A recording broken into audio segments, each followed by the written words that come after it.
bienvenue. Ici, nous explorons le monde avec calme et curiosité, pour vous accompagner vers un sommeil doux et apaisé. Pensez à vous abonner et à laisser un like dès maintenant, car dans quelques instants, vous serez déjà prêt à dormir. Fermez les yeux, tout commence. Les siècles qui suivirent la chute de l'Empire romain d'Occident, survenu vers la fin du 5e siècle, furent marqués par une profonde transformation de l'espace européen. Ce laps de temps, que l'on désigne généralement sous le terme de Moyen Âge, voit s'élaborer les fondements politiques, sociaux et culturels qui détermineront la trajectoire du continent pendant plusieurs siècles. Cette période commence par un morcellement des anciennes provinces romaines en multiples royaumes et principautés, souvent instables, façonnés par les migrations et les invasions des peuples dits barbares. Cette recomposition engendra une nouvelle organisation territoriale centrée autour du pouvoir des seigneurs locaux, posant ainsi les bases d'une hiérarchie féodale qui deviendra le système dominant des siècles suivants. Cette phase initiale du Moyen Âge est caractérisée par la coexistence de plusieurs influences majeures. La religion chrétienne, institution structurée et dynamique, joue un rôle central, non seulement dans la vie spirituelle des populations, mais aussi dans la légitimation des pouvoirs politiques. L'Église catholique étend sa présence, imposant ses normes et servant de lien entre les différents royaumes européens, malgré les conflits territoriaux et les luttes de pouvoir internes. Parallèlement, l'héritage romain demeure perceptible, surtout dans les domaines du droit et de l'administration, même si ces éléments connaissent des adaptations significatives pour répondre aux exigences nouvelles d'une société principalement rurale et décentralisée. Dans ce contexte, les guerres fréquentes et les alliances temporaires entre différentes puissances façonnent le visage politique de l'Europe. Les conflits prennent souvent la forme de combats pour la possession de terres, mais s'inscrivent aussi dans des enjeux dynastiques et religieux, influencés par des facteurs exogènes comme les incursions vikings ou la menace des peuples musulmans en Méditerranée. Le paysage militaire évolue, avec la consolidation progressive d'une chevalerie qui impose de nouvelles règles et valeurs, participant à structurer les relations sociales et les obligations entre seigneurs et vassaux. Ces tensions, bien que constantes, n'empêchent pas une certaine continuité dans la construction d'identités politiques embryonnaires, telles que celles qui donneront naissance aux royaumes de France et d'Angleterre. Au cœur de ces transformations, la société européenne se distingue par une forte stratification. Le clergé, la noblesse et les paysans occupent des positions bien définies et complémentaires. Cette organisation reflète une vision du monde reposant sur des principes de hiérarchie et de service, souvent justifiés par la religion et la tradition. L'agriculture reste le principal moteur économique, mais le commerce et l'artisanat connaissent un regain, en particulier dans les zones urbaines en croissance. La transmission du savoir, bien que concentrée dans les monastères et les écoles épiscopales, contribue à préserver une certaine mémoire collective et à fixer les cadres intellectuels de la chrétienté médiévale. L'impact des croisades constitue un autre élément fondamental de cette époque. Ces expéditions organisées pour reprendre le contrôle de Jérusalem et des Terres saintes révèlent la capacité des puissances européennes à se mobiliser autour d'objectifs communs. Elles entraînent des échanges culturels et commerciaux importants, tout en alimentant des conflits durables entre chrétiens et musulmans. Les croisades renforcent également l'idée d'une mission religieuse assignée aux Européens et renforcent le prestige de la papauté. Elles participeront à la diffusion des innovations, notamment technologiques et intellectuelles, venues de l'Orient, enrichissant ainsi la civilisation médiévale. Par ailleurs, les centres de pouvoir monarchiques progressivement émergents ne cessent de se confronter à la puissance des seigneurs féodaux. Ces derniers contrôlent des domaines en grande partie autonomes, rendant souvent difficile l'affermissement d'une autorité royale incontestée. Néanmoins, certaines dynasties, comme les Carolingiens, réussissent à imposer temporairement un ordre supra-régional, fondé sur des liens personnels et religieux. Ce jeu complexe d'allégeance et de souveraineté participera à définir la mosaïque politique européenne, faite de royaumes, duchés, comtés et cités libres, jusqu'à la fin du Moyen Âge. La diffusion progressive de l'écriture latine, ainsi que des langues vernaculaires, contribue à la formation d'une culture commune. Les textes religieux, juridiques et historiques se multiplient, illustrant la volonté d'unification intellectuelle. Toutefois, ces documents reflètent aussi la diversité des contextes locaux. Ils constituent un précieux témoignage des mentalités et des pratiques sociales, montrant l'importance de la mémoire collective dans la construction d'une identité européenne. Dans ces circonstances, les mythes et les traditions populaires occupent une place significative. Ils alimentent les récits héroïques et légendaires, souvent liés aux exploits des seigneurs ou aux événements fondateurs des communautés. Cette dimension symbolique s'insère dans la trame complexe des croyances religieuses et des structures sociales, donnant à l'époque une profondeur culturelle singulière. La coexistence entre la foi, l'histoire et la légende contribue ainsi à modeler la perception que les contemporains avaient de leur monde. L'analyse des structures économiques révèle une société en mutation lente. L'agriculture reste prépondérante, avec l'extension progressive des techniques et des cultures. Le système manorial organise la production en fonction des besoins locaux, intégrant les obligations des paysans envers leurs seigneurs. En parallèle, la montée des foires et des marchés favorise les échanges interrégionaux, préparant le terrain à une plus grande intégration économique. Ces évolutions contribuent à la formation de nouvelles élites commerçantes et artisanales, qui, dans certains cas, réussiront à s'imposer politiquement. La question militaire est omniprésente dans cette narrative historique. Les innovations dans l'armement et les stratégies de défense influencent directement la stabilité des territoires. La construction de châteaux forts, symbole de la puissance des seigneurs, illustre le besoin de protection dans un environnement marqué par les rivalités constantes. Parallèlement, la guerre s'organise autour du service des hommes d'armes, des chevaliers et des troupes levées localement. Ces dynamiques modèlent une société où la violence, bien qu'encadrée par des codes, reste un facteur déterminant des rapports de pouvoir. En résumé, les premières phases du Moyen-Âge en Europe sont caractérisées par une recomposition politico-sociale complexe. L'héritage romain, l'expansion chrétienne, les migrations, ainsi que les luttes militaires et politiques, confrontent tradition et innovation. Cette époque, souvent perçue comme obscure, révèle en réalité une période d'adaptation et de structuration qui prépare le terrain aux transformations majeures des siècles suivants. Le croisement des intérêts locaux, religieux et dynastiques crée un tissu dense et diversifié, riche en contradictions, mais aussi en potentialités, ouvrant la voie à un futur changement. Ainsi, cette exploration de la Genèse médiévale constitue un point de départ essentiel pour comprendre les évolutions ultérieures. Elle met en lumière les interactions entre les différentes forces agissantes et les processus lents qui façonnent les identités et les institutions. Le Moyen-Âge s'avère être une période indispensable pour saisir les racines profondes de l'Europe moderne, où les guerres, les alliances et la foi s'entrelacent pour former ce qui deviendra une civilisation durable. Cette compréhension ouvre la voie à l'examen plus détaillé des étapes suivantes, où les dynamiques politiques et militaires continueront d'évoluer avec une intensité renouvelée. La formation des royaumes médiévaux. Au début du Moyen-Âge, plusieurs royaumes se sont progressivement constitués sur les territoires anciennement contrôlés par Rome. Parmi eux, les royaumes des Francs, des Wisigoths et des Lombards ont joué un rôle majeur. Chacun de ces royaumes s'est fondé sur une alliance entre la noblesse guerrière et les chefs locaux, où la loyauté reposait sur des liens personnels. Cette organisation a souvent conduit à des conflits internes, ainsi qu'à des luttes pour la suprématie entre différents seigneurs. Les Francs, sous la dynastie mérovingienne, ont établi un royaume qui s'est progressivement étendu vers le nord et l'est.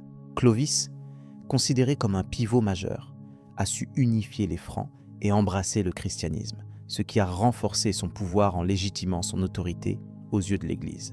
Ce processus illustre comment la combinaison du pouvoir militaire et religieux a favorisé la consolidation des royaumes.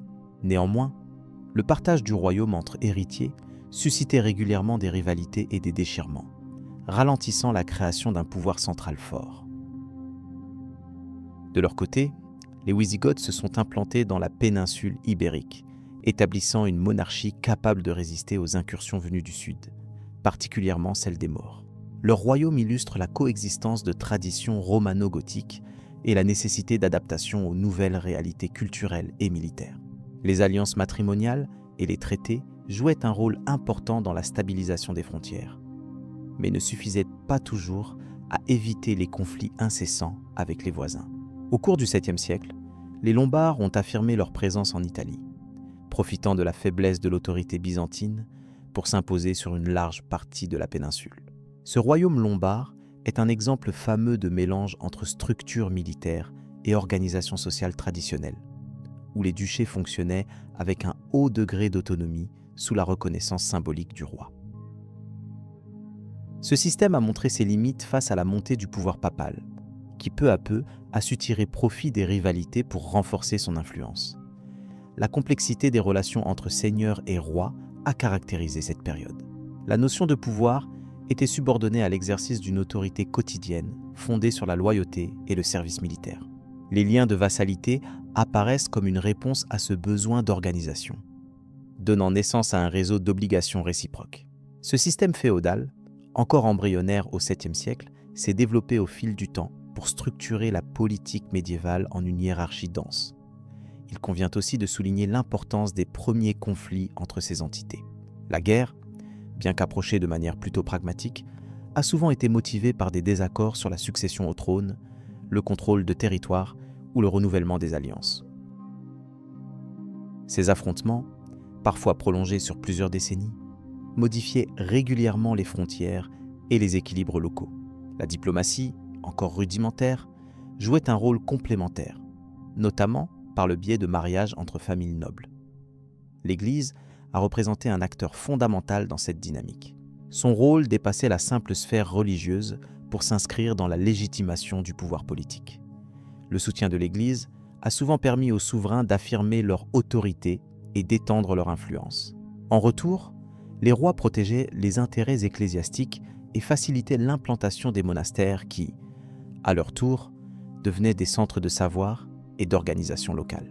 Dans la péninsule ibérique, la résistance musulmane aux tentatives chrétiennes d'expansion illustre la complexité des relations interreligieuses et politiques.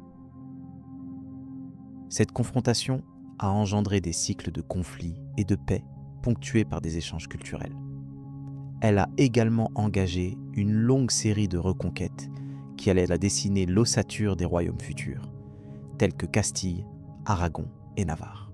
Le rôle stratégique des villes et des régions frontalières y était déterminant, influençant les orientations économiques et militaires. Au nord, les relations entre les différents royaumes scandinaves et les principautés de l'Est ont aussi participé à la transformation de l'Europe médiévale. Les expéditions vikings, parfois perçues uniquement comme des raids, ont activement contribué à la mise en réseau des territoires. Elles ont favorisé des échanges commerciaux et culturels que l'on ne saurait négliger. La fondation de nouveaux centres urbains et l'introduction de structures administratives plus fortes témoignent de cette évolution. L'émergence d'institutions telles que les assemblées et les conseils consultatifs marque un autre aspect important. Ces organes, souvent composés de nobles et d'ecclésiastiques, permettaient une certaine délibération sur les affaires publiques. Leur existence témoigne d'une progression vers une gouvernance moins arbitraire et plus organisée, bien que le pouvoir royal resta dominant. Ce phénomène annonce les premières formes d'équilibre entre pouvoir central et autonomie locale qui structureront le Moyen Âge. La gestion des territoires étendus nécessitait également le développement d'un système administratif capable de maintenir l'ordre et la loyauté. Les souverains nommaient des représentants chargés de faire respecter leurs décisions, de collecter les impôts et de mobiliser les hommes en cas de conflit. Cette bureaucratie naissante variait selon les régions, reflétant les différences culturelles et économiques propres à chaque royaume. Au fil des siècles, les contacts entre les royaumes ont intensifié les échanges de connaissances et de techniques. Les routes commerciales, traversant montagnes et rivières, reliaient des centres urbains et des marchés où se retrouvaient marchands et artisans. Ces flux ont contribué à une certaine homogénéisation des pratiques, tout en respectant les caractéristiques locales. La circulation des monnaies, la diffusion des innovations agricoles et l'introduction de nouveaux outils ont joué un rôle central dans la stabilité économique. L'influence directe des empereurs carolingiens, bien que plus tardive, s'inscrit dans cette logique de consolidation. Charlemagne, en particulier, a cherché à redonner une cohésion politique à l'Occident à travers une série d'actions militaires, administratives et religieuses. Son règne incarne la tentative de restaurer une unité dans un paysage morcelé, en s'appuyant sur des réseaux de fidélité et la coopération avec l'Église. Toutefois, à sa mort, Le partage égalitaire entre ses fils a conduit à une nouvelle division du territoire. L'évolution des frontières a été aussi déterminée par des alliances fluctuantes et des mariages stratégiques. Ces liens familiaux entre dynasties permettaient parfois d'éviter des guerres ouvertes ou de renforcer certains projets politiques. Par exemple, la union entre des puissances régionales pouvait aboutir à la création de royaumes plus vastes ou à l'isolement temporaire d'adversaires puissants. La diplomatie matrimoniale était ainsi un outil aussi efficace que la force armée. Il est important de rappeler que la notion même d'État tel que nous le concevons aujourd'hui n'existait pas. Les royaumes médiévaux étaient des ensembles souvent hétérogènes, composés de territoires variés, de populations différenciées et de lois locales. Cette diversité était à la fois une richesse et une source permanente de tensions. La construction d'une identité collective dépassait souvent les frontières imposées, reposant davantage sur des appartenances religieuses ou culturelles. La gestion des conflits entre seigneurs a donné naissance à des codes de conduite guerrière, qui définissaient certains principes d'honneur et de respect mutuel. Ces coutumes influençaient la manière dont les campagnes militaires étaient menées, limitant parfois la violence ou imposant des règles tacitement reconnues. Ces conventions allaient progressivement évoluer pour devenir une composante importante de la chevalerie et de la culture aristocratique. Dans cette histoire complexe, les monastères et les ordres religieux ont occupé une place majeure. Ils représentaient à la fois un pouvoir spirituel et une force économique. Leur rôle ne se limitait pas à la prière, mais comprenait l'éducation, la conservation des textes anciens et la gestion des terres. Certains ordres ont participé activement aux croisades et aux missions d'évangélisation, étendant ainsi l'influence européenne au-delà de ses frontières. Les conflits, bien que fréquents, ne peuvent être réduits à une simple lutte pour le pouvoir. Ils étaient aussi liés à des enjeux économiques, tels que le contrôle des routes commerciales, des ressources naturelles ou des centres urbains prospères. La capacité à mobiliser des armées dépendait donc directement des richesses accumulées et de l'organisation des sociétés dans leur ensemble. Enfin, il convient de souligner que ces premiers royaumes médiévaux ont jeté les bases des futurs États-nations européens. Les dynasties qui se sont succédées, les alliances politiques, ainsi que les institutions développées, ont structuré un héritage durable. Ce cadre politique a permis d'aborder les siècles suivants avec des instruments nouveaux pour faire face à la montée de nouveaux défis. Ainsi, la période médiévale du Haut Moyen Âge se caractérise par cette lente mais déterminante formation des royaumes, fruit de jeux d'influence souvent complexes entre seigneurs, monarques et forces religieuses. Ces dynamiques ont profondément marqué le développement politique européen, préparant la transition vers des systèmes plus centralisés dans les siècles suivants. Ce parcours historique se poursuit naturellement en explorant les transformations qui ont conduit à l'avènement de nouvelles formes de gouvernance et d'équilibre des pouvoirs à travers l'Europe. Les croisades et leurs impacts. Les croisades furent des expéditions militaires et religieuses majeures qui marquèrent profondément l'Europe médiévale et ses relations avec le Moyen-Orient. Initiées à la fin du XIe siècle, elles répondirent à diverses motivations, aussi bien spirituelles que politiques. L'urgence proclamée était la reconquête des lieux saints, notamment Jérusalem, alors sous contrôle musulman. Cependant, les enjeux allaient bien au-delà. Les croisades devinrent un moyen pour les princes européens d'étendre leur influence, pour l'Église de renforcer son autorité, ainsi qu'un vecteur d'échange culturel inattendu.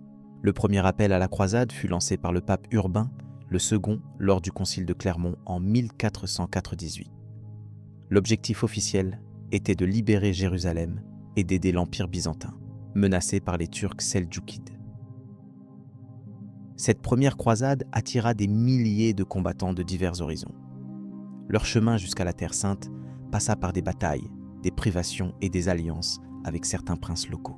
Après plusieurs années, cette expédition réussit à établir plusieurs États latins en Terre Sainte, dont le royaume de Jérusalem. Les croisades suivantes connurent des fortunes diverses. La seconde, menée vers la fin du XIe siècle, tenta de renforcer ces États chrétiens, mais subit des défaites majeures. La troisième croisade, célèbre notamment par la participation du roi Richard Cœur de Lion d'Angleterre, tenta à nouveau de reprendre Jérusalem sans succès total. Parmi les nombreux épisodes, la quatrième croisade se distingue par un détour inattendu. Plutôt que d'atteindre la Terre Sainte, les croisés s'emparèrent de Constantinople, une ville chrétienne, entraînant un schisme entre occidentaux et orientaux. Ces campagnes militaires eurent plusieurs conséquences durables. Sur le plan politique, elles modifièrent les équilibres en Europe et en Méditerranée. Certaines familles nobles enrichies par ces expéditions renforcèrent leur position. L'Église obtint un pouvoir accru, justifiant parfois ses ambitions par des motifs religieux. Par ailleurs, elles furent à l'origine de transferts culturels importants, favorisant la transmission des connaissances, des techniques, ainsi que des produits entre Orient et Occident. C'est durant cette période que des éléments de la science arabe et grecque, préservés et enrichis au Moyen-Orient, furent redécouverts en Europe. Les croisades influencèrent aussi durablement l'imaginaire collectif. Elles furent récitées dans des chroniques et des chansons de gestes, mêlant faits historiques et récits légendaires. Ainsi, certaines figures prirent une dimension quasi mythique, incarnant tour à tour l'héroïsme ou la trahison. Cette mythologie contribua à façonner la mémoire européenne plusieurs siècles durant, entretenant parfois des antagonismes religieux et culturels. Dans le contexte général de l'Europe médiévale, les croisades ne furent pas isolées. Elles s'inscrivirent dans une période marquée par la féodalité, la montée des villes, mais aussi l'émergence de royaumes centralisés. Le rôle de la papauté et des monarchies fut crucial, oscillant entre coopération et rivalité. La gestion des croisades exigea une coordination administrative considérable, ainsi qu'un financement souvent difficile à assurer. Les campagnes révélèrent aussi l'impact des conditions géographiques et logistiques dans la réussite ou l'échec des expéditions. Un autre aspect important concerne la relation complexe entre croisés et population locale. La coexistence ne fut pas toujours pacifique. De nombreuses exactions furent commises, souvent justifiées par des motivations religieuses ou économiques. Les Juifs notamment souffrirent de persécutions exacerbées lors du départ de certaines croisades. Ces tensions révélèrent les limites des idéaux proclamés, illustrant la dureté de ces conflits. Les croisades continuèrent sous différentes formes jusqu'au XIIIe siècle. Bien que les derniers États latins en Terre Sainte tombèrent, leur influence perdura. Elles ouvrirent la voie à de nouvelles routes commerciales, à une meilleure connaissance des territoires au-delà de la Méditerranée. Par ailleurs, elles posèrent les bases des futures confrontations entre monde chrétien et musulman, qui allaient structurer durablement l'histoire européenne et proche-orientale. Il convient également de noter la diversité des protagonistes impliqués, des chevaliers aux simples pèlerins, passant par les ordres religieux comme les Templiers ou les Hospitaliers. Ces dernières institutions jouèrent un rôle à la fois militaire et humanitaire, assurant le transport, la garde des lieux saints et l'assistance aux malades. Leur influence s'étendit bien au-delà des croisades, participant à l'évolution sociale et économique de leur temps. Le cadre théologique justifiant les croisades reposait sur une vision dualiste opposant le monde chrétien à l'islam. Cette perception fut renforcée par des discours pontificaux et des sermons appelant à la guerre sainte. Les indulgences accordées aux combattants, promesses de rémission des péchés, motivèrent de nombreux hommes à s'engager malgré les risques. Cette dimension spirituelle se mêlait aux intérêts personnels, offrant une complexité qui dépasse le simple récit d'épopées guerrières. Les sources historiques qui nous renseignent sur ces événements sont multiples. Elles incluent des chroniques rédigées par des clercs, des récits poétiques, mais aussi des documents officiels. Chaque témoignage apporte un éclairage spécifique, révélant les perceptions et biais propres à chaque auteur. L'étude critique de ces textes permet de reconstituer une image plus nuancée des croisades, de leurs causes et conséquences. Il est important de souligner que les croisades eurent aussi un impact sur les sociétés musulmanes. Elles favorisent une résistance organisée, une conscience identitaire renforcée face à l'agression extérieure. Des figures, telles que Saladin, émergèrent comme symboles de cette défense, incarnant une stratégie politique et militaire efficace. Ce face-à-face entre croisés et souverains musulmans donna naissance à une histoire partagée, riche en événements et en dialogues conflictuels. Au-delà de leurs aspects militaires, les croisades encouragèrent également la circulation des idées, des techniques et des arts. Des échanges artisanaux, commerciaux et intellectuels prirent forme, influant par exemple sur l'architecture avec l'introduction de certains motifs orientaux en Europe. Ce brassage culturel, même s'il fut partiel, contribua à élargir les horizons des sociétés européennes, préparant indirectement la Renaissance. Enfin, l'évaluation de l'héritage des croisades continue de susciter des débats. Si certains y voient une période de confrontation brutale, d'autres insistent sur les interactions constructives qu'elles favorisèrent. Elles rappellent aussi les complexités des relations entre civilisations, mêlant conflits, coopération et influence mutuelle. Ces éléments restent essentiels pour comprendre les racines de la modernité européenne et ses rapports avec le monde méditerranéen. Le récit des croisades, dans son déroulement, mêle ainsi des pages de guerre, de diplomatie et de transformation sociale. Chaque épisode contribue à dessiner un tableau d'ensemble qui éclaire une époque où l'Europe construisait progressivement son visage politique et culturel. Ce panorama invite à poursuivre l'analyse des siècles suivants, marqués par d'autres réformes et événements tout aussi déterminants. En ce sens, la continuité historique se déploie naturellement vers l'étude approfondie des évolutions politiques et sociales qui suivirent. L'évolution des armes et des stratégies militaires. L'arc, par exemple, revêtait une importance particulière selon les régions. Les longbows anglais, fabriqués principalement à partir de bois d'if, offraient une portée et une puissance considérables. Leur maîtrise nécessitait des années d'entraînement, mais leur usage permettait de renverser le cours de nombreuses batailles, notamment lors de la guerre de Cent Ans. Les armées continentales, quant à elles, privilégiaient davantage la cavalerie lourde et les armes de mêlée, comme la masse d'armes ou la hache, adaptées à un combat rapproché plus brutal. Cependant, la guerre médiévale ne se limitait pas aux seuls affrontements directs. L'élaboration des techniques de siège représentait un pilier essentiel dans la stratégie militaire. Les châteaux forts, conçus pour résister aux attaques, furent le théâtre de nombreuses innovations. Les ingénieurs développèrent des engins tels que les trébuchets, qui utilisaient la gravité pour lancer de lourds projectiles avec une précision accrue, affaiblissant progressivement les remparts ennemis. Le développement de ces machines exigeait une coordination méticuleuse entre les soldats, les artisans et les stratèges. Le siège impliquait également des travaux de siège, comme le creusement de mines sous les murs pour provoquer leur effondrement ou la construction de tours de siège mobiles permettant d'atteindre les remparts. Ces techniques faisaient preuve d'ingéniosité et révélaient une adaptation constante aux fortifications adverses, qui, elles-mêmes, évoluaient en réponse. Par exemple, l'apparition de murs plus épais et des tours saillantes rendait les assauts encore plus difficiles, ce qui incitait à innover davantage dans les méthodes d'attaque. Le rôle des armes à feu commença à se faire sentir à partir du XIVe siècle, modifiant profondément l'art de la guerre. L'introduction des premières formes de canons fut un tournant significatif, car ces armes projetant des boulets métalliques pouvaient détruire les murs de pierre avec une efficacité inédite. Leur poids, leur portée limitée et leur lente cadence ne leur permettaient pas encore de remplacer les armes traditionnelles, mais ils posaient les bases d'une révolution militaire à venir. Les premières utilisations des armes à poudre dans les sièges signalaient une nouvelle ère où la technologie bouleverserait les stratégies établies. Sur le plan tactique, les batailles médiévales évoluèrent également. Auparavant centrées quasi exclusivement sur la chevalerie, elles s'orientèrent vers une intégration plus complexe des différentes unités.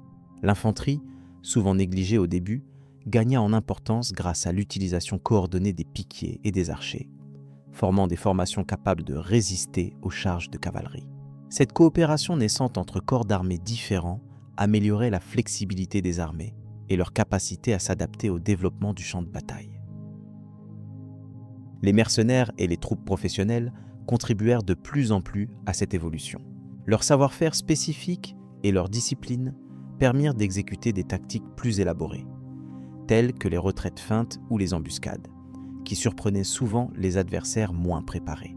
Ces soldats expérimentés, souvent bien équipés, faisaient voir la différence entre la victoire et la défaite, ce qui montrait l'importance croissante de la qualité de l'organisation militaire au-delà du simple courage ou de la bravoure individuelle. Parallèlement, la diplomatie joua un rôle non négligeable dans les stratégies militaires. Les alliances se forgeaient et se rompaient selon les intérêts, influençant directement l'ampleur et la localisation des conflits. La gestion des trêves, des négociations de paix et des mariages entre familles nobles faisait partie intégrante d'une guerre tout aussi politique que militaire. Ces interactions modulaient la fréquence des batailles et les ressources mobilisées, démontrant que la guerre médiévale s'entendait aussi comme un équilibre subtil entre force et négociation. Le cadre géographique des conflits contribua à façonner les tactiques utilisées. Les territoires montagneux, les plaines ouvertes ou les zones forestières imposaient des contraintes spécifiques aux armées. Par exemple, la cavalerie lourde trouvait son terrain de prédilection dans les grandes plaines où elle pouvait déployer sa force, alors que l'infanterie allait exceller dans les régions plus accidentées grâce à sa manœuvrabilité. Les commandants devaient donc adapter leurs plans en fonction des caractéristiques du terrain pour maximiser l'efficacité de leurs troupes. Il est essentiel de noter aussi l'importance des fortifications urbaines dans la défense médiévale. Les villes, souvent ceinturées de murailles imposantes, devenaient des bastions difficiles à prendre. Leur défense mobilisait non seulement des soldats, mais également des civils, participant ainsi à la résistance contre les assaillants. Cette mobilisation collective rendait les sièges longs et coûteux, parfois décisifs dans la préservation de régions entières. Les évolutions dans la construction des murs, comme l'ajout de contreforts ou de créneaux adaptés, témoignaient d'une architecture militaire en perpétuelle adaptation. L'organisation logistique constitue un autre aspect fondamental de la guerre au Moyen-Âge. Le transport des vivres, des armes et des renforts nécessitait une planification rigoureuse. Sans un approvisionnement constant, les troupes perdaient rapidement en efficacité. Les routes, les voies fluviales et les relais logistiques jouaient un rôle clé, mais ils étaient aussi souvent des cibles stratégiques pour perturber l'ennemi. Cette dimension logistique influençait souvent la durée et l'intensité des campagnes militaires. L'apprentissage et la transmission des savoir-faire militaires étaient assurés par des ordres de chevalerie et des écoles spécialisées. Ces institutions établissaient des règles, des codes d'honneur et des méthodes d'entraînement rigoureuses. Ces normes favorisèrent une certaine homogénéité dans les capacités des combattants, même si les disparités régionales demeuraient. L'influence de la chevalerie au-delà du champ de bataille se retrouvait aussi dans la diffusion des technologies militaires, engrangeant ainsi un savoir commun qui traversait les frontières. Malgré ces avancées, la guerre médiévale restait imprévisible, exposée aux aléas du climat, des maladies et des erreurs humaines. Les armées devaient souvent faire face à la pénurie, à la fatigue et à la désorganisation, facteurs pouvant annuler les avantages tactiques et technologiques. Cette réalité portée par des récits documentés montre que le succès militaire reposait autant sur la résilience et la capacité d'adaptation que sur la puissance brute. Dans l'ensemble, le Moyen-Âge fut une époque de grande transformation dans l'art militaire. Chaque innovation, qu'elle concernât une arme, une fortification ou une tactique, participait à un processus continu de recherche d'efficacité et de domination. Le passage progressif des méthodes traditionnelles aux techniques influencées par l'usage des armes à poudre annonçait lentement les bouleversements qui allaient caractériser la période suivante. Ainsi, en observant ces évolutions, on comprend mieux comment les guerres médiévales façonnèrent non seulement la carte politique de l'Europe, mais aussi son paysage technologique et stratégique. Cette complexité invite à poursuivre l'analyse des moments clés où ces changements se manifestèrent avec le plus d'intensité, conduisant aux mutations profondes qui préparèrent le terrain pour les conflits futurs. Poursuivons donc notre exploration en abordant ces tournants décisifs. Les grandes guerres féodales. Les conflits entre seigneurs féodaux durant le Moyen-Âge européen occupent une place centrale dans la compréhension des dynamiques politiques de l'époque. Ces guerres, souvent motivées par des ambitions territoriales ou des rivalités familiales, ont profondément influencé la constitution des pouvoirs locaux et régionaux. Loin des grandes confrontations impériales, elles reflètent la complexité du système féodal où l'autorité se fragmentait en multiples poches d'influence, souvent en conflit. Les motivations derrière ces guerres féodales étaient variées. Parfois, il s'agissait simplement de défendre un héritage contesté.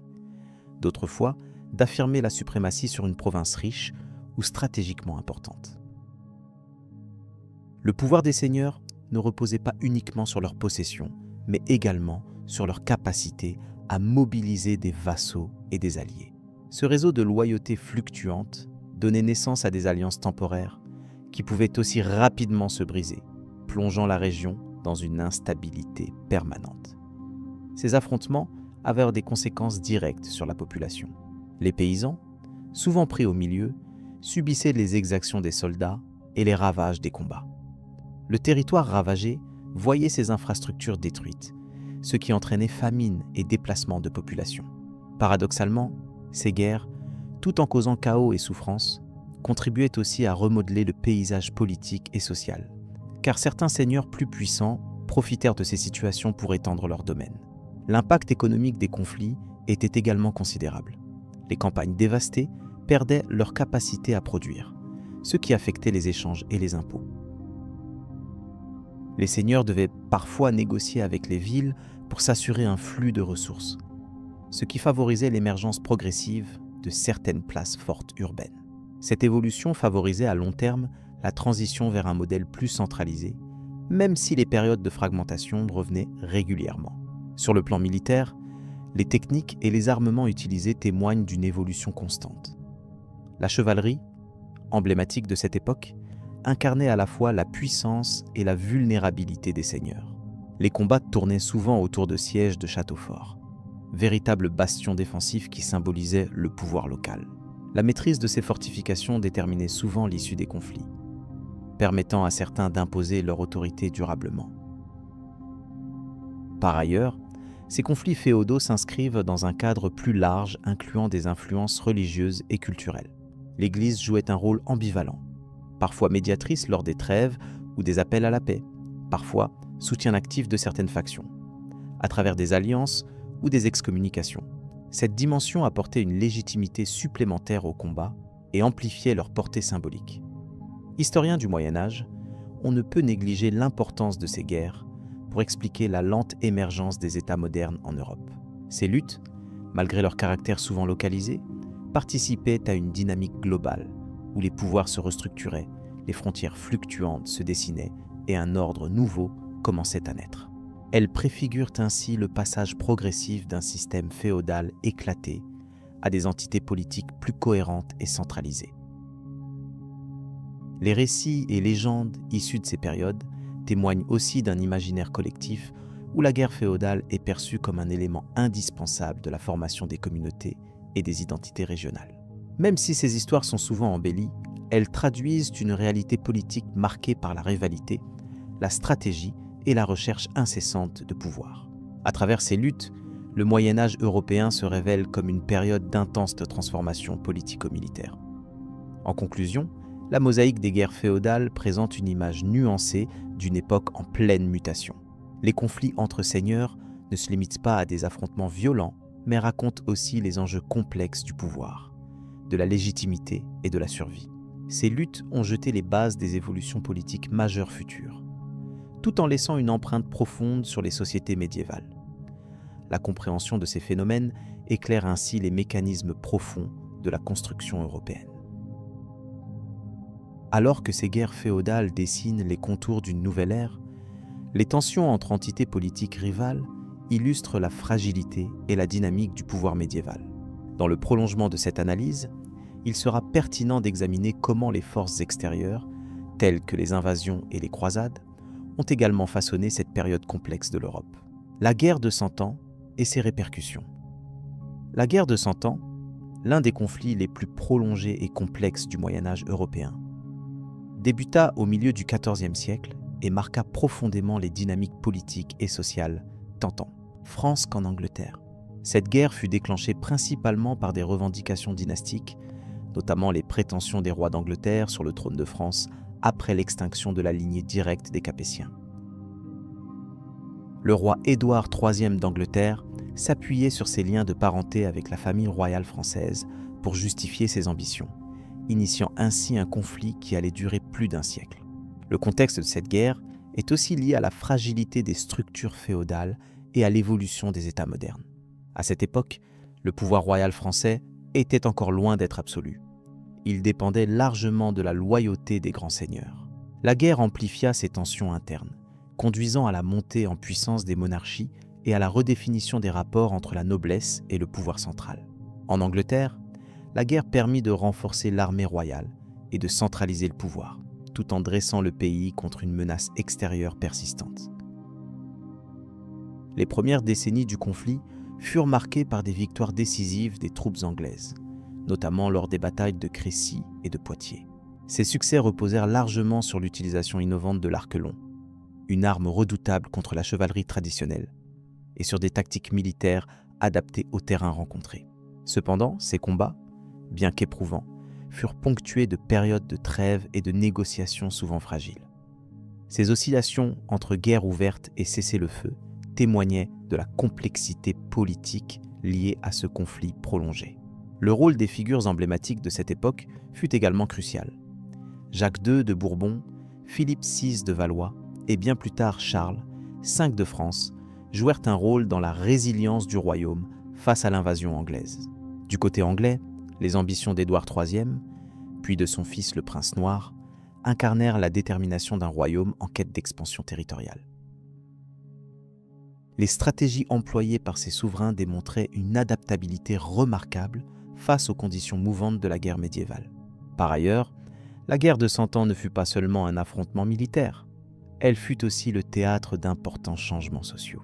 Le poids des campagnes, les levées d'impôts pour financer la guerre et les déplacements de troupes eurent des conséquences notables sur la paysannerie et la mobilité sociale.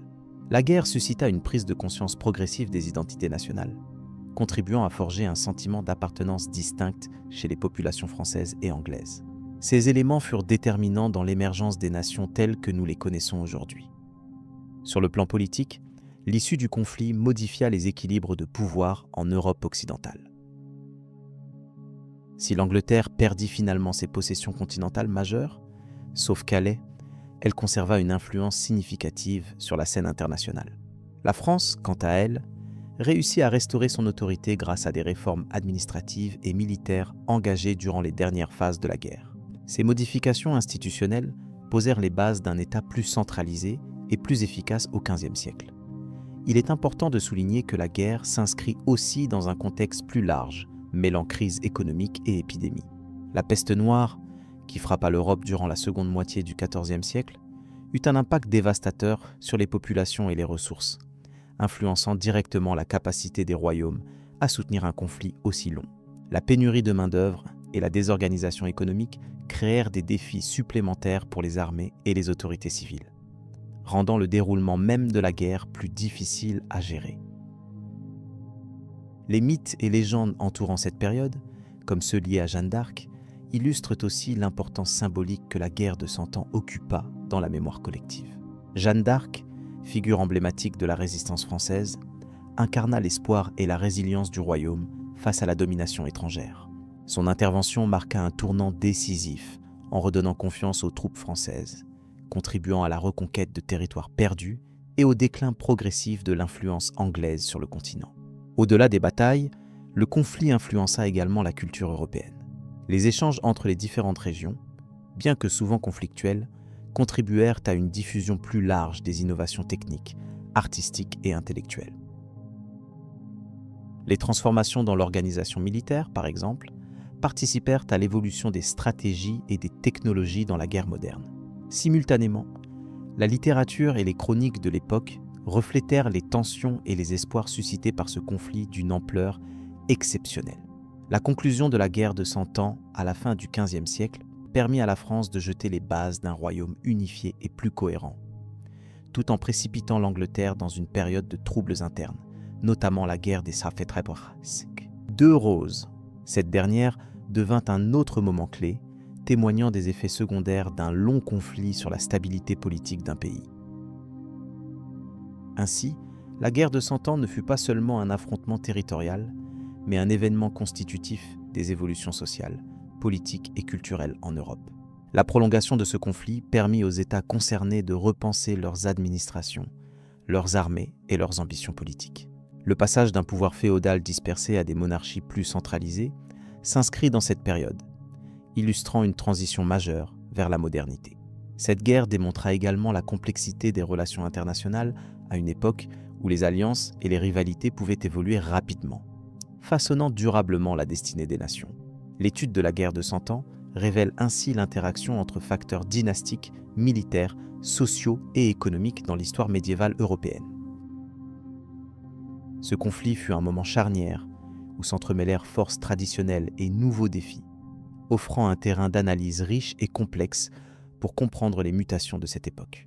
L'influence durable de cet événement perdure dans la manière dont les nations européennes se sont construites et ont affirmé leurs identités.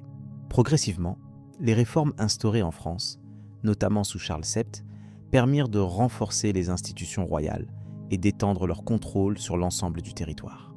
La création d'une armée permanente et la réforme de la fiscalité accrut la capacité du royaume à faire face à d'éventuelles menaces futures. Ces évolutions témoignent de la volonté d'adaptation face aux leçons tirées des longues décennies de conflits et préparent le terrain pour la France de la Renaissance. De l'autre côté de la Manche, les difficultés économiques et sociales exacerbées par la guerre favorisèrent l'émergence de nouvelles forces politiques. La noblesse anglaise, impactée par la disparition de nombreuses familles lors des combats, dut composer avec l'ascension de classes bourgeoises et marchandes portant de nouvelles aspirations. Cela amena à une redéfinition des équilibres internes, marquée par une lutte pour le pouvoir qui se prolongea bien après la fin des hostilités.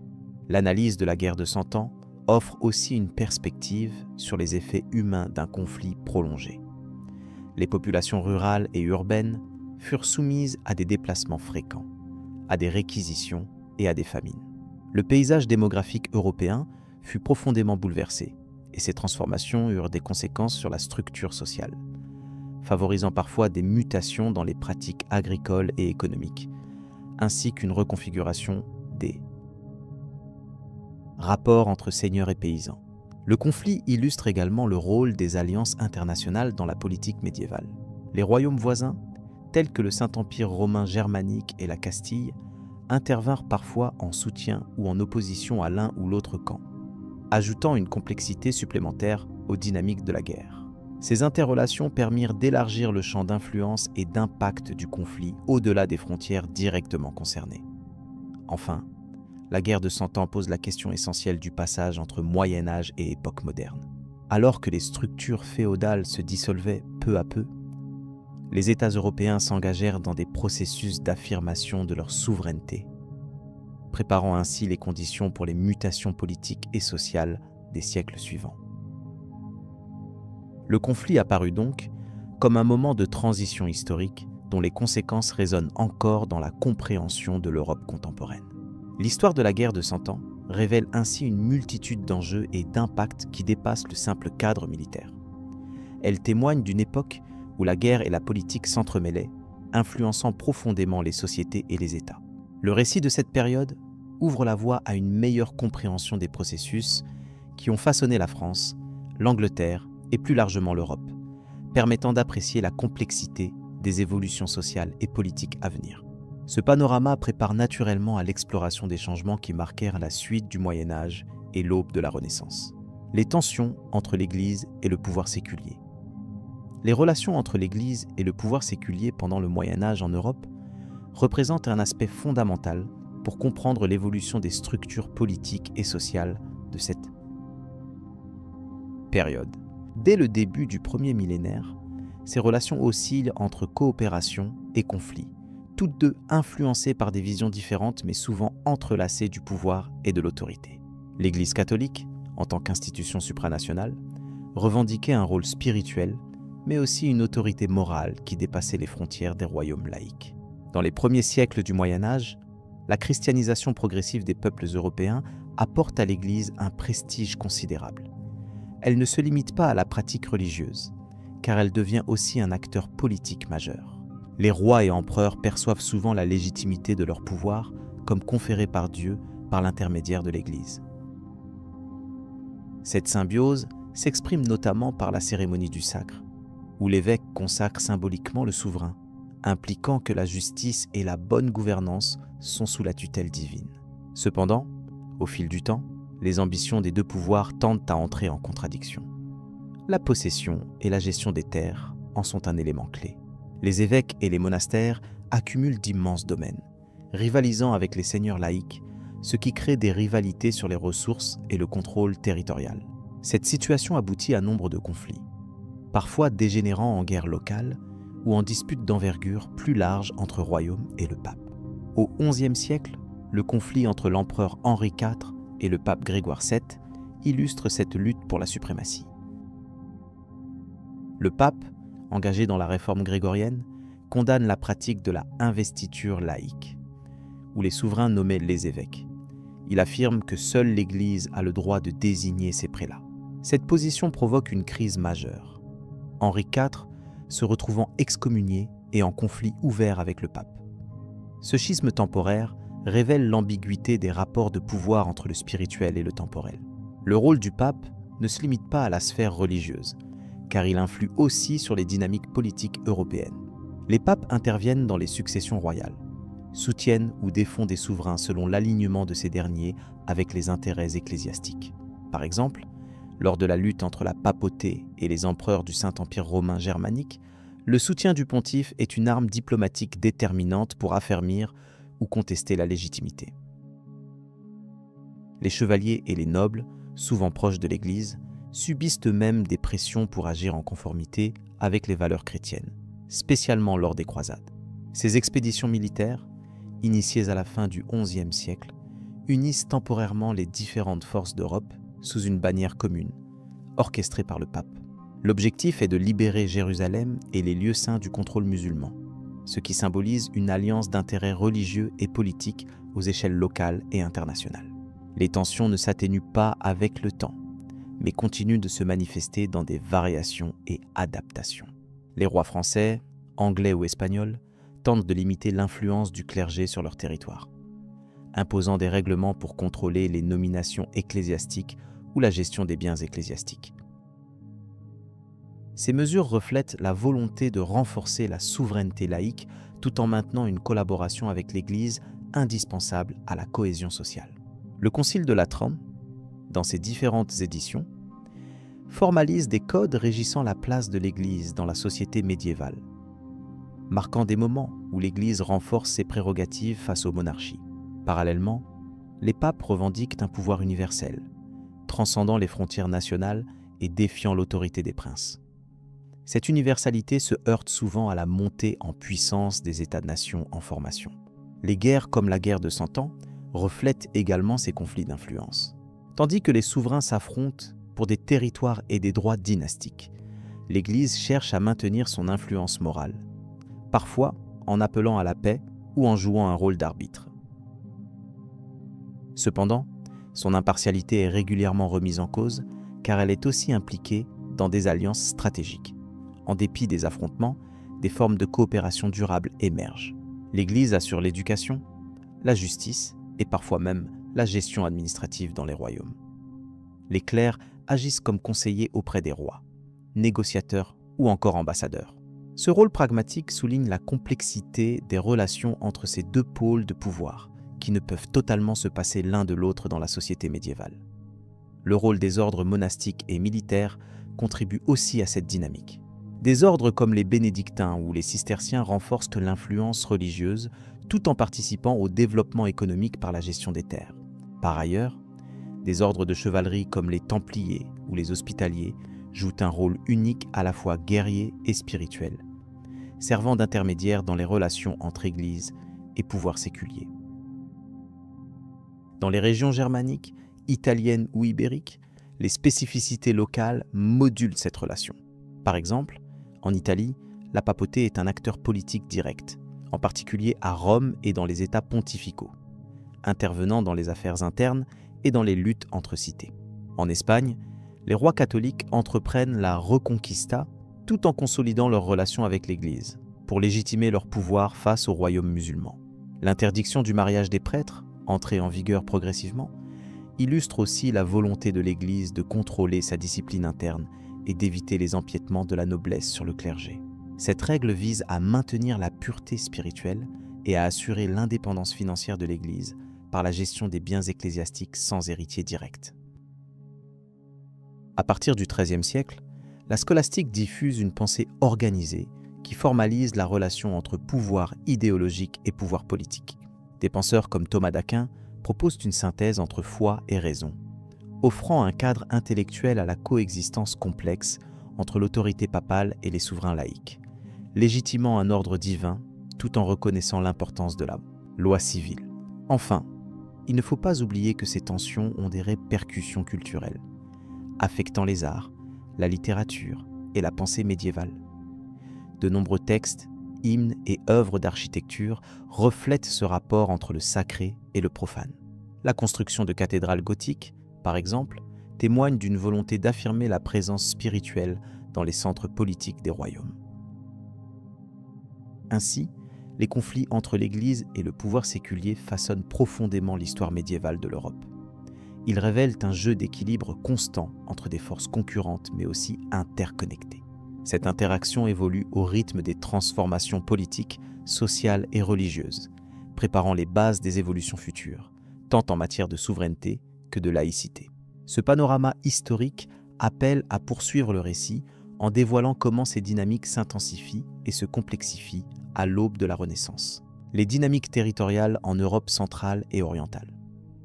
L'évolution politique en Europe centrale et orientale durant le Moyen-Âge se caractérise par une complexité remarquable des dynamiques territoriales, marquée par la formation progressive de principautés indépendantes et l'interaction constante entre royaumes, empires et puissances locales. Cette région, au carrefour de l'Occident germanique et des mondes slaves et byzantins, illustre parfaitement les mutations profondes de l'organisation politique médiévale. Au début de cette période, les terres d'Europe centrale et orientale connaissent une féconde diversité ethnique et culturelle.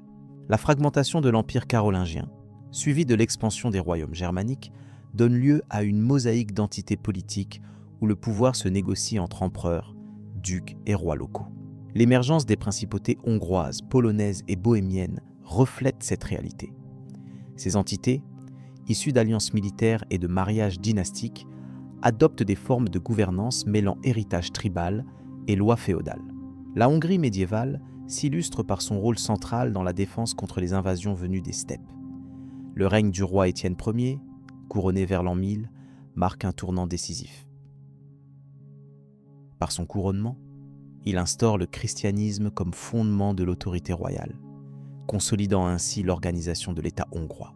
La christianisation rythme également l'intégration progressive de ce royaume au réseau culturel et politique d'Europe occidentale. Simultanément, la Pologne, sous le règne de Mieszko Ier, connaît une transformation comparable. La conversion au christianisme, ainsi que la construction de structures étatiques, posent les bases d'un pouvoir centralisé. Toutefois, les principautés polonaises doivent se composer avec les ambitions des États voisins, notamment le Saint-Empire romain germanique, thème récurrent dans cette partie du continent. La rivalité entre ces puissances façonne les alliances et les conflits auxquels les princes locaux participent activement. L'espace bohémien, situé au cœur de l'Europe, se distingue par une interaction forte entre tradition slave et influence germanique. La principauté de Bohême devient un acteur stratégique, oscillant entre fidélité au Saint-Empire et volonté d'autonomie. Cette dualité se manifeste par la participation de ses dirigeants aux assemblées impériales tout en affirmant leur souveraineté sur leurs terres. La consolidation de cette principauté illustre la nature hybride des pouvoirs dans cette région. Outre ces principautés majeures, plusieurs autres entités, telles que les duchés de Moravie ou de Lusace, participent à la configuration politique de l'espace central européen. Leur rôle est souvent celui de relais ou de zone tampon, où se croisent des influences multiculturelles. Ces territoires collaborent parfois à des coalitions militaires plus larges, comme celles organisées lors des croisades ou des conflits contre les envahisseurs mongols, un événement majeur qui bouleversa durablement l'équilibre régional. L'Empire byzantin exerce également une influence non négligeable sur l'Europe orientale. Même si son pouvoir direct recule, son héritage religieux et culturel imprègne les principautés slaves du sud-est, notamment la Bulgarie et la Serbie. Ces royaumes adoptent le christianisme orthodoxe, renforçant ainsi leurs liens avec Constantinople. La relation avec l'Empire byzantin inclut aussi des considérations diplomatiques et militaires, avec des périodes d'alliance et d'affrontements. En marge de ces forces établies, les Tatars et les Mongols arrivent par vagues successives à partir du XIIIe siècle. Leur invasion va remodeler la géopolitique de l'Est européen. La défaite des armées russes à la bataille de la Neva et la subjugation de la principauté de Vladimir illustrent la puissance des hordes mongoles. Pourtant, ces événements ouvrent aussi à un nouveau type d'intégration politique, où les princes locaux doivent négocier leur autonomie au sein de l'Empire mongol, pratique qui façonnera les relations entre Moscou et ses voisins. Dans l'ensemble, La gouvernance de l'Europe centrale et orientale au Moyen Âge ne peut se comprendre sans prendre en compte cette complexité féconde. Les alliances, les guerres, les stratégies matrimoniales et les conversions religieuses forment un tissu dense d'interactions. Chaque principauté possède ses spécificités, mais partage avec ses voisines une démarche commune qui mêle pragmatisme politique et adaptation aux défis temporels. Ce modèle s'avère flexible, capable de s'adapter à des menaces extérieures variées et à des exigences intérieures changeantes. À la lumière de cette évolution, les conflits sont autant des mécanismes de renforcement des identités politiques que des luttes pour la survie territoriale. Les guerres entre principautés, royaumes et empires, qu'elles soient motivées par des revendications dynastiques, des rivalités économiques ou des questions religieuses, participent à la formation progressive d'États plus cohérents. Ces confrontations, souvent longues et pénibles, aboutissent à la redéfinition des frontières, parfois temporaires, parfois durables. Ainsi, la région se distingue par un équilibre fragile mais dynamique. Chaque entité politique utilise les instruments à sa disposition. Diplomatie, mariage, conflits militaires, alliances mouvantes. Cette complexité empêche une domination absolue à long terme et favorise un jeu d'influences multiples, où le pouvoir se négocie sans cesse. Les frontières sont mouvantes, souvent mal définies, ce qui contribue à la richesse et à la diversité politique. Par ailleurs, l'importance des cultes religieux multiples influence profondément la scène politique. Le catholicisme romain, l'orthodoxie byzantine, ainsi que des résurgences païennes dans certaines zones, participent à la définition des domaines d'influence et à la structuration des pouvoirs. Ces facteurs rituels et symboliques renforcent que parfois les conflits, parfois les compromis, selon les contextes et les acteurs impliqués. On observe enfin un processus d'intégration plus vaste, notamment par le biais des assemblées et des congrès réunissant les princes, qui visent à assurer la stabilité régionale. Ces rencontres sont autant des occasions de régler pacifiquement les différends que des scènes diplomatiques où se conçoivent des coalitions. La nouveauté réside dans la mise en place progressive de formes proto-étatiques qui préfigurent les États modernes. Cette période jalonnée de victoires, de défaites et de négociations illustre comment l'Europe centrale et orientale participe activement à la recomposition politique générale du continent. Les transformations observées signalent non seulement des ajustements territoriaux, mais aussi une maturation politique qui aura des répercussions durables au-delà du Moyen Âge. Ce paysage complexe constitue un récit essentiel, permettant de comprendre les racines des États contemporains et les tensions historiques qui ont nourri leur développement. Tout en intégrant les réponses aux invasions venues de l'Est et aux besoins d'unification territoriale, cette époque pose les bases d'une coexistence entre différentes cultures, lois et traditions. Elle montre combien la construction politique est un processus long, fondé sur l'échange continu entre acteurs variés. C'est dans cette interaction que se dessine une Europe plurielle, capable de surmonter ses divisions et d'avancer vers de nouvelles formes de pouvoir. En conclusion, l'histoire des dynamiques territoriales en Europe centrale et orientale se révèle à la fois un chapitre de conflit et de dialogue. Loin d'une simple fragmentation, elle témoigne d'un équilibre subtil entre autonomie locale et influence extérieure, entre menaces militaires et stratégies diplomatiques. Cette complexité offre un panorama essentiel pour saisir les mécanismes de l'État médiéval et les enjeux qui détermineront l'avenir du continent. Les développements politiques, moteurs des transformations territoriales, invitent le regard à s'orienter vers les évolutions contemporaines de l'Europe occidentale, des royaumes scandinaves et de la Méditerranée. La scène européenne des siècles médiévaux présente ainsi des articulations multiples où chaque région, tout en participant à un ensemble plus vaste, conserve sa spécificité. C'est vers ces espaces que le récit doit maintenant se tourner, poursuivant ainsi la découverte des forces et des défis façonnant l'Europe médiévale. L'économie au temps des guerres médiévales. L'économie médiévale en Europe se trouvait profondément marquée par les conflits armés qui jalonnaient cette période. Ces guerres, souvent longues et étendues sur plusieurs territoires, ont eu un impact considérable sur les échanges commerciaux. Les routes habituelles devinrent dangereuses. Les marchands hésitaient à parcourir de grandes distances, ce qui ralentissait le trafic de biens précieux tels que les tissus, les épices ou les métaux. De nombreuses cités sur les voies commerciales diminuèrent leur activité, entraînant une contraction économique sensible. Les zones rurales, essentielles pour la subsistance des populations, subirent les conséquences des affrontements. Les terres cultivables étaient régulièrement dévastées par les armées en déplacement, ainsi que par des mercenaires qui cherchaient parfois à s'approprier les récoltes, ce qui limitait sérieusement la production agricole. Par ailleurs, les paysans durent faire face à des levées de troupes fréquentes, ce qui perturba les saisons de travail et fit baisser les rendements. Le retard dû au combat pouvait causer des famines locales, affectant aussi bien les campagnes que les villes dépendantes des produits agricoles. Le financement de ces opérations militaires imposa aux souverains et seigneurs une charge fiscale importante. Les systèmes de taxation furent renforcés, faisant appel à divers impôts directs et indirects. Il s'agissait notamment de prélèvements sur les terres agricoles, sur le commerce des denrées, ainsi que sur les artisans et les marchands. Ces dispositifs financiers nécessitaient une organisation administrative de plus en plus sophistiquée pour collecter efficacement les ressources indispensables au maintien des armées. La dette publique commença aussi à se développer, les royaumes empruntant auprès de riches familles ou institutions religieuses. Au-delà de l'aspect strictement économique, les conflits influencèrent la circulation des monnaies. Certains territoires virent leur monnaie se dévaluer en raison de la perte de confiance liée à l'instabilité politique. La diversification des pièces, avec des variations régionales, compliqua les échanges commerciaux et poussa à l'émergence de centres monétaires spécialisés.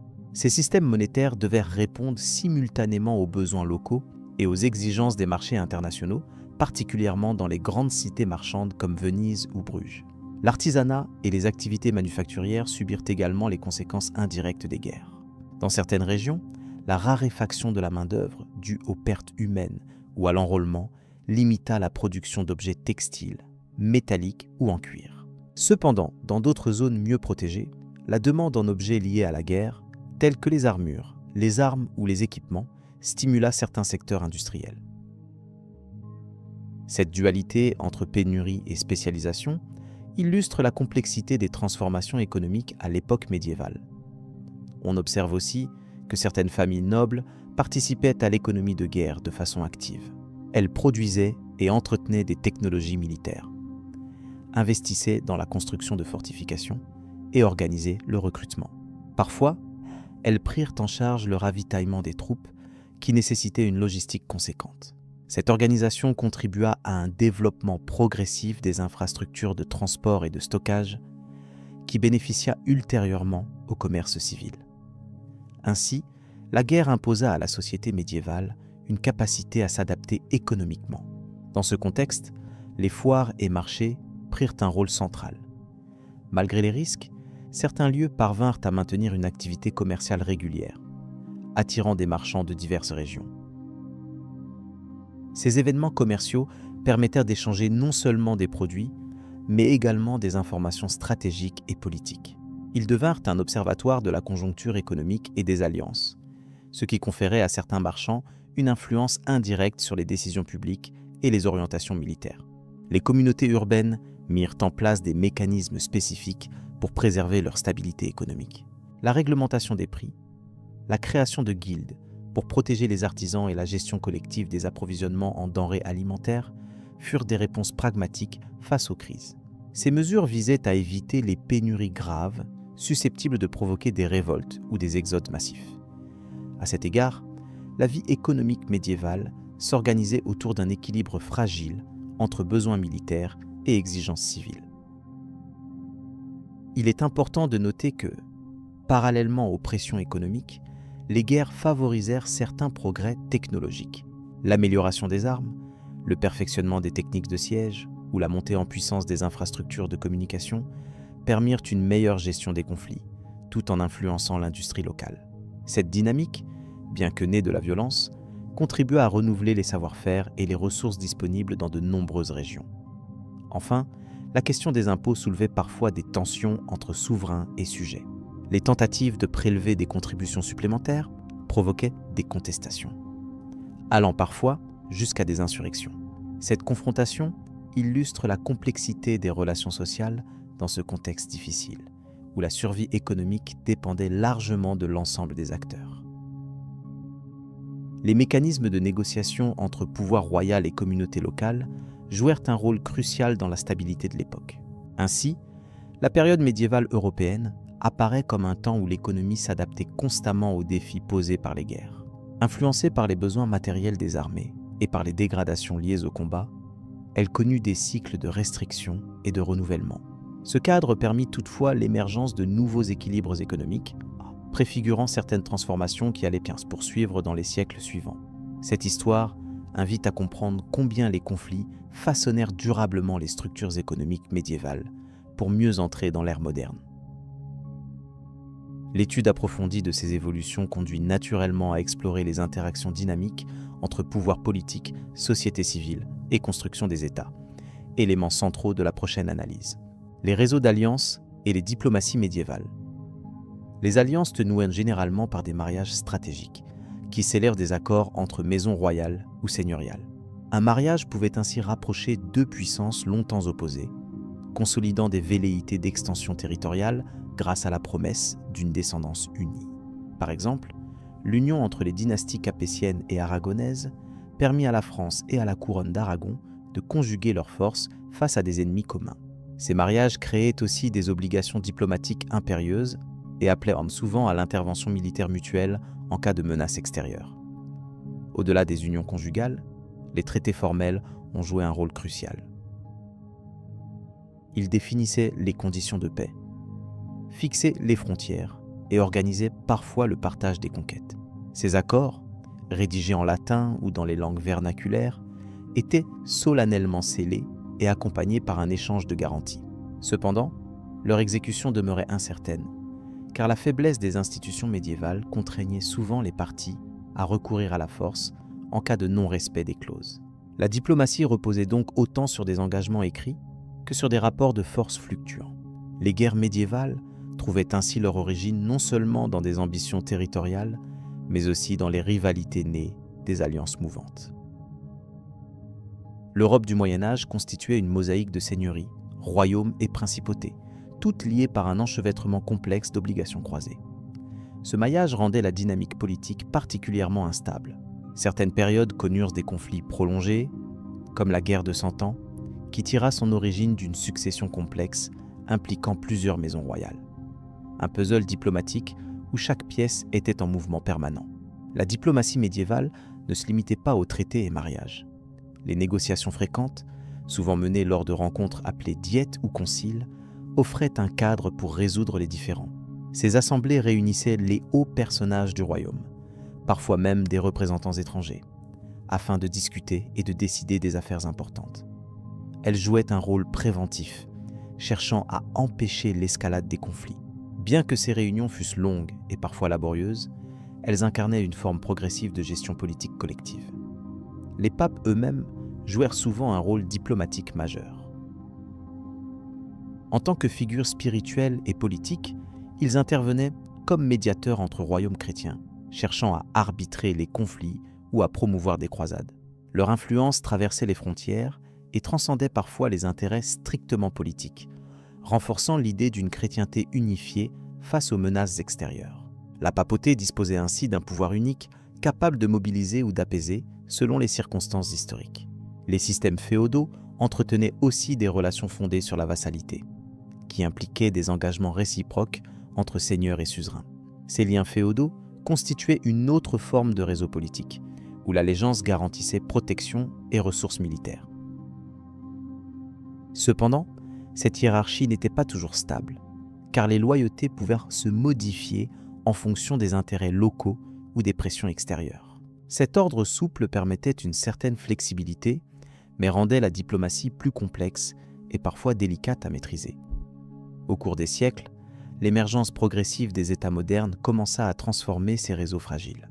Les souverains renforçaient leur autorité centrale, cherchant à remplacer les liens féodaux et familiaux par des institutions plus solides. Cependant, durant toute la période médiévale, la coexistence d'un pluralisme politique, d'alliances changeantes et de négociations permanentes caractérisait la scène européenne. Cette dynamique maintenait un équilibre souvent précaire entre guerre et paix. L'importance des cités marchandes et des ordres militaires introduisait une dimension supplémentaire à la diplomatie européenne. Ces acteurs bien qu'extérieure à la monarchie traditionnelle, participaient à la géopolitique par des traités commerciaux ou des pactes militaires. Venise, Gênes ou les Templiers, par exemple, disposèrent de réseaux diplomatiques propres qui pouvaient appuyer ou contrarier les ambitions royales. Ce pluralisme d'acteurs enrichissait considérablement les interactions et les négociations diplomatiques. La diplomatie au Moyen-Âge reposait également sur l'usage de la propagande, sous forme d'écrits ou de cérémonies publiques, pour légitimer les alliances ou les guerres. Les souverains utilisaient ces moyens pour renforcer leur image et persuader leurs sujets de la justesse de leurs actions. Cela traduisait une conscience croissante de l'importance du symbole et de l'opinion publique, même si celle-ci restait circulaire.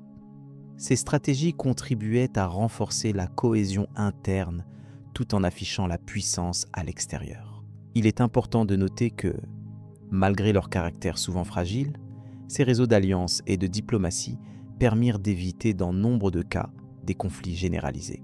Ils créèrent un système d'équilibre mobile où la guerre devenait un outil négocié et calibré plutôt qu'une menace permanente d'anéantissement. La multiplication des canaux de communication politique favorisait ainsi une forme d'ordre international précoce, fondée sur le maintien de rapports de pouvoir équilibrés. Les échanges culturels accompagnaient souvent les négociations politiques, renforçant les liens entre royaumes. L'apprentissage des langues étrangères, la circulation des intellectuels et des artisans instillait une connivence qui complétait les engagements formels. Cette dimension culturelle soulignait que la diplomatie médiévale dépassait le simple calcul stratégique, prenant en compte une réalité humaine complexe. Le Moyen-Âge apparaît ainsi comme une période où politique et échanges culturels s'entrecroisaient souvent. Enfin, l'analyse des réseaux d'alliances et des diplomaties médiévales met en lumière une époque où la coexistence de multiples souverainetés, négociant continuellement leurs rapports, formait un système politique dynamique, quoique fragile. C'est dans cette tension permanente que s'inscrit la complexité de l'histoire européenne médiévale, offrant un cadre pour comprendre les enjeux des conflits et les tentatives répétées de stabilisation. Cette réflexion prépare au chapitre suivant, qui explorera plus précisément les grandes guerres de cette période et leurs impacts durables sur le continent. Les mythes et perceptions des guerres au Moyen-Âge.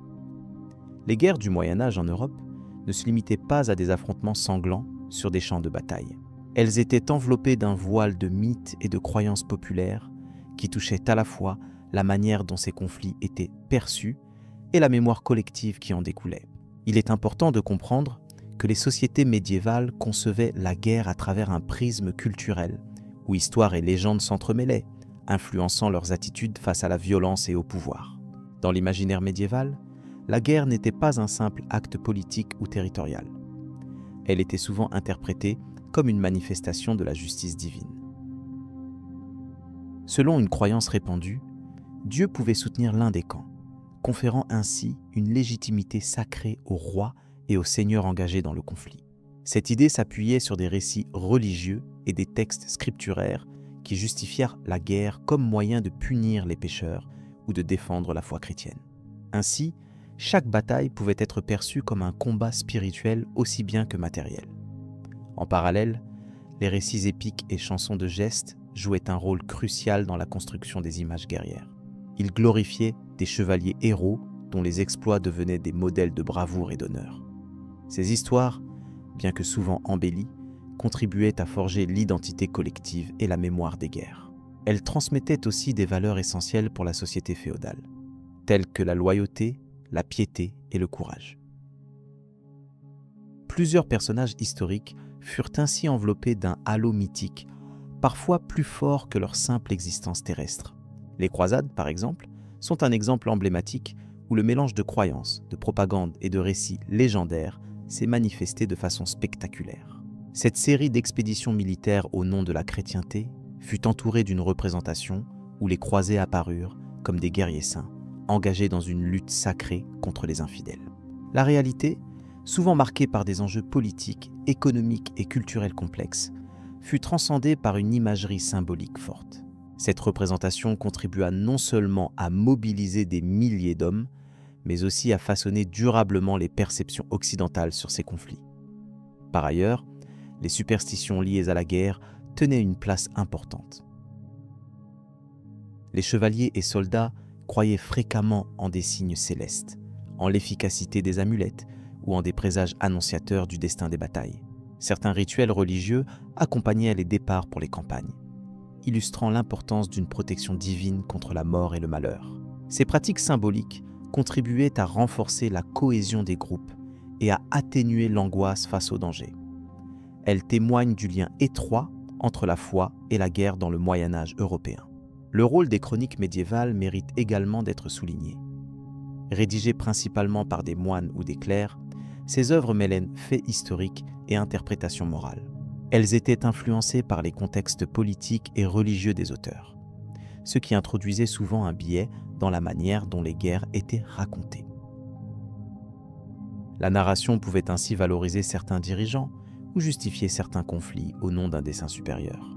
De plus, ces chroniques participaient à la construction d'une mémoire collective fondée sur des récits à la fois informatifs et normatifs. La symbolique autour des bannières et des armoiries pendant les guerres n'était pas qu'une question d'identification.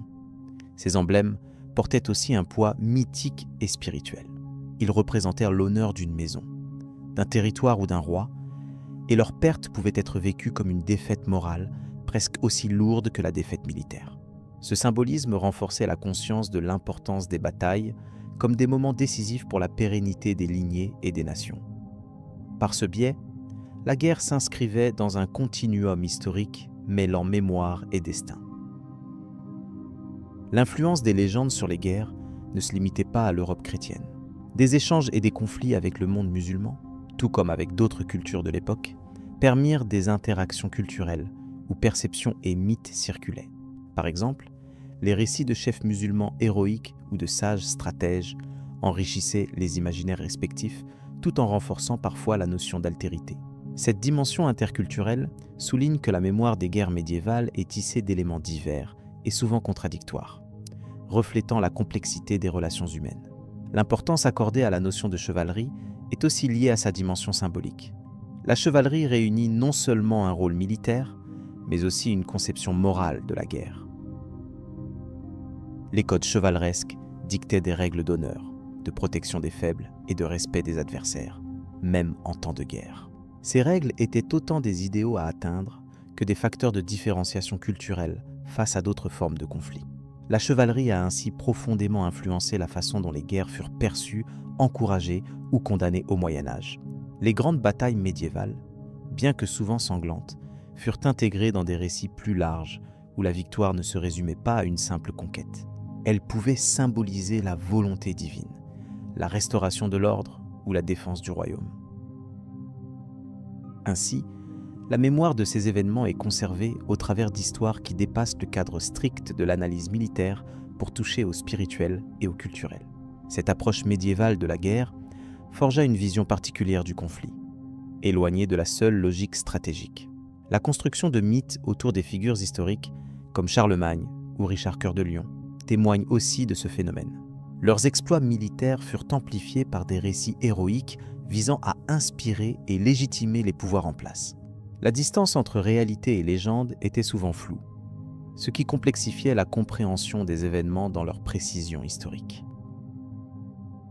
Néanmoins, ces mythes participaient à la création d'une mémoire collective forte, nourrissant un sentiment d'appartenance et d'identité au sein des peuples européens. La perception de l'ennemi en guerre était également chargée de stéréotypes et d'attributs mythologiques. Ils servaient souvent de repoussoir symbolique, incarnant le mal, l'infidélité ou les forces obscures, en opposition à la pureté de la cause défendue. Cette représentation alimentait des cycles de haine, mais servait aussi à justifier des actes de violence et la mobilisation des populations autour d'un objectif commun. La dimension symbolique du conflit dépasse alors la simple opposition militaire, prenant place dans un combat cosmique aux implications sociétales profondes. L'attention portée aux miracles liés aux guerres est une autre facette importante. On racontait fréquemment que des interventions surnaturelles, telles que des apparitions d'anges ou de saints, avaient influencé le cours des batailles. Ces récits servaient à renforcer la foi des combattants et des populations, valorisant l'idée que les armées vertueuses bénéficiaient d'une protection divine. En outre, ils contribuaient à expliquer l'inexplicable comme les retournements de situations imprévues. inscrivant les événements dans un cadre de sens plus large que la simple raison. Dans certains cas, ces croyances engendrèrent des comportements codifiés, tels que des traités de paix conclus sous l'invocation de pactes sacrés ou de jurements publics. Ainsi, la guerre et la paix n'étaient pas seulement des réalités politiques ou matérielles, mais aussi des actes porteurs d'une dimension morale et symbolique.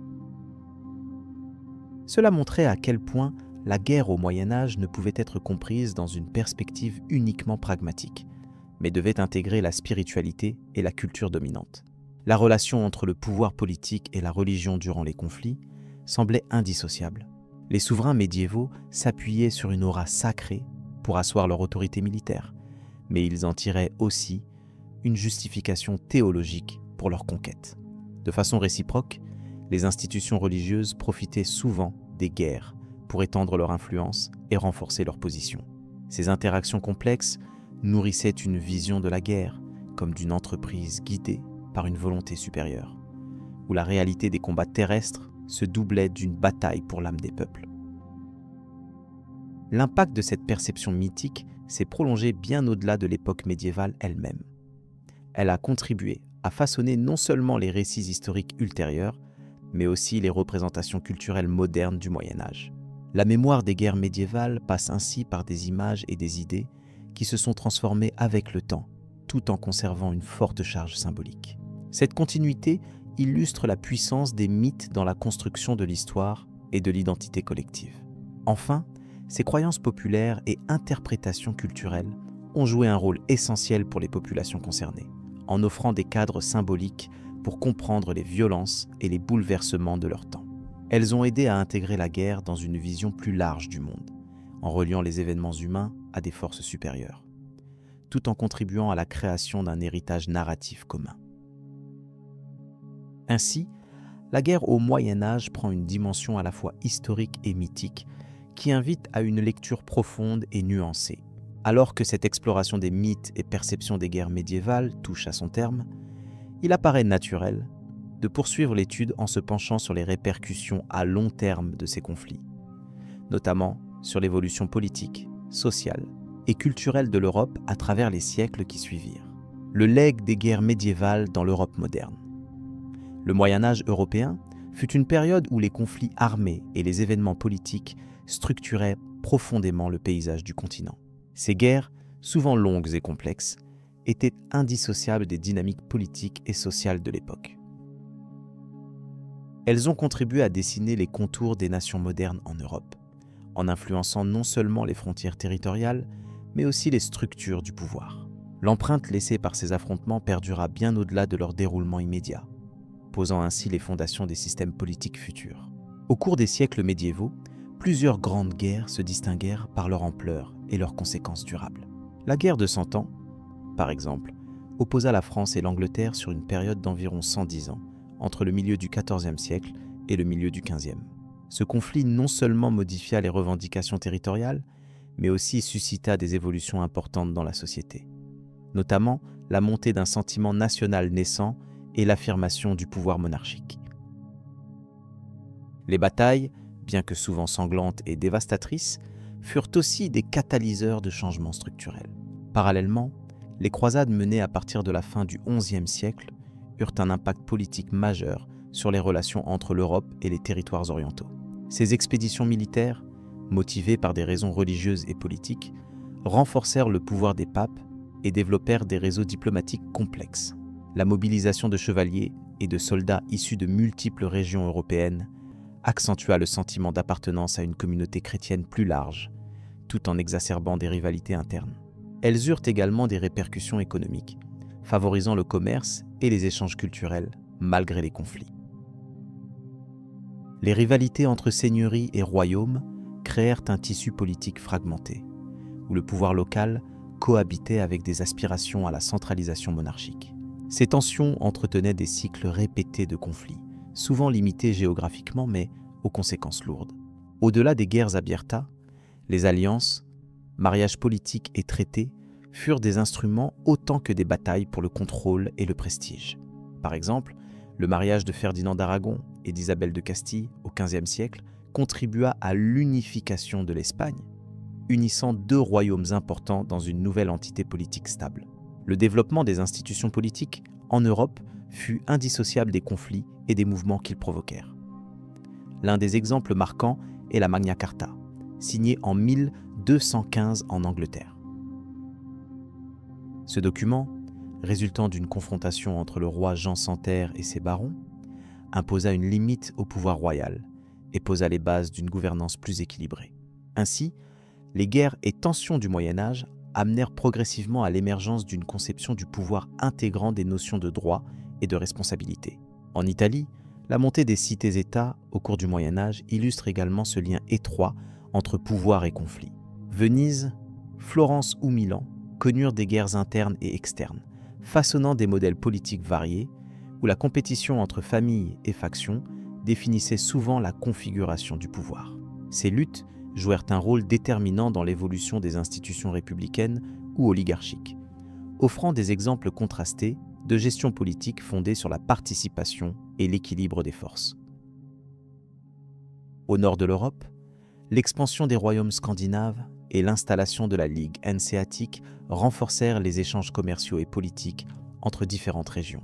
Ces réseaux, nés des nécessités de sécurité et de prospérité, favorisèrent la stabilisation relative des territoires concernés. Les conflits, bien que présents, prirent souvent des formes diplomatiques ou économiques, témoignage d'une évolution vers des modes de gouvernance plus complexes et interconnectés. Les guerres médiévales ont aussi alimenté la conception des frontières modernes, souvent en s'appuyant sur les victoires ou défaites accumulées sur plusieurs générations. Cela détermina la forme des États-nations, qui se développèrent à partir des anciens royaumes et duchés. En France, par exemple, le processus de consolidation mené par les successeurs de Philippe Auguste permit de réunir progressivement les différentes provinces sous une autorité centralisée, affirmant la souveraineté royale. Ces dynamiques furent parfois conflictuelles, mais toujours fondatrices. Un autre aspect notable est la manière dont les doctrines politiques évoluèrent dans ce contexte de conflit.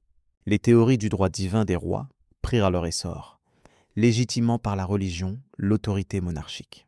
Cette idée pourtant renforcée par le pouvoir religieux s'inscrivait dans un monde où la paix nécessitait souvent une forte autorité capable de contenir les divers corps intermédiaires. Paradoxalement, les guerres elles-mêmes justifiaient la centralisation et le renforcement de l'État comme instrument de stabilité. Le Moyen-Âge fut aussi une époque où les migrations et les échanges culturels influencèrent profondément la politique européenne. Les déplacements de population, parfois provoqués par les guerres, enrichissèrent les sociétés par la diversité et provoquaient des recompositions territoriales. Ces phénomènes participèrent à la naissance de nouvelles entités politiques, souvent pluriethniques, dont la gestion posait des défis spécifiques. Ils montrent que les conflits étaient aussi des vecteurs de transformation sociale et politique. Les institutions ecclésiastiques jouèrent un rôle ambivalent dans ces processus, tantôt promoteurs de paix, tantôt acteurs des conflits. L'Église, à travers le pape et les évêques, possédait un pouvoir spirituel et temporel considérable, intervenant dans la résolution ou l'intensification des guerres. Les conciles, les excommunications et les appels à la croisade sont autant d'exemples où la sphère religieuse interféra directement avec la politique. Cette interrelation fut caractéristique du Moyen Âge et conditionna durablement la conception du pouvoir en Europe. En conclusion, les guerres et les grands événements politiques du Moyen Âge constituèrent un creuset où se forgèrent les caractéristiques principales des nations européennes. Ils permirent l'émergence de structures politiques nouvelles, articulées autour d'une souveraineté plus affirmée et d'une légitimité consolidée. Ces transformations, souvent complexes et douloureuses, créèrent les conditions pour que l'Europe entre dans l'époque moderne avec des États plus forts, capables de négocier leur place dans un monde en changement.